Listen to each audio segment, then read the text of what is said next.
তিস্তার পানি বৃদ্ধি পাওয়ার ফলে আবারও ভাঙন শুরু হয়েছে রংপুরের গঙ্গাচড়ার মহিপুর তিস্তা সেতু রক্ষা বাঁধে। ইতিমধ্যেই সেতুর পশ্চিম পাশের বাঁধের প্রায় ১৩০ মিটার নদীগর্ভে বিলীন হয়ে গিয়েছে। ফলে ভাঙন ঝুঁকিতে রয়েছে মহিপুর তিস্তা সেতু, লালমনিরহাট রংপুর মহাসড়ক ও নদী তীরবর্তী এলাকার প্রায় ১২০০ পরিবার। তিস্তার ভাঙনে গত বছর নদীগর্ভে বিলীন হয়েছে ৯০০ মিটার বাঁধের প্রায় ১০০ মিটার অংশ, আর গতকাল পানির স্রোতে ভেঙেছে আরও ৩০ মিটার অংশ।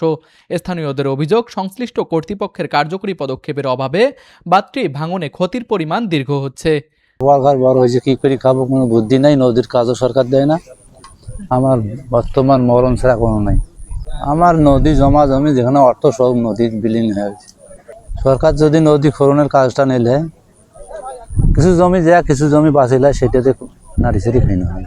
ভারত পানি ছাড়ার কারণে প্রতি বছর নদী ভাঙন সহ বন্যার শিকার হয় তিস্তা পাড়ের মানুষরা।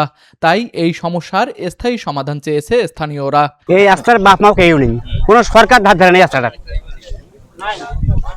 এই যে আমাদের জমি বা কোষ্টাবাড়ি খামার শোষক ভাই নদী বিলীন হয়ে আসল।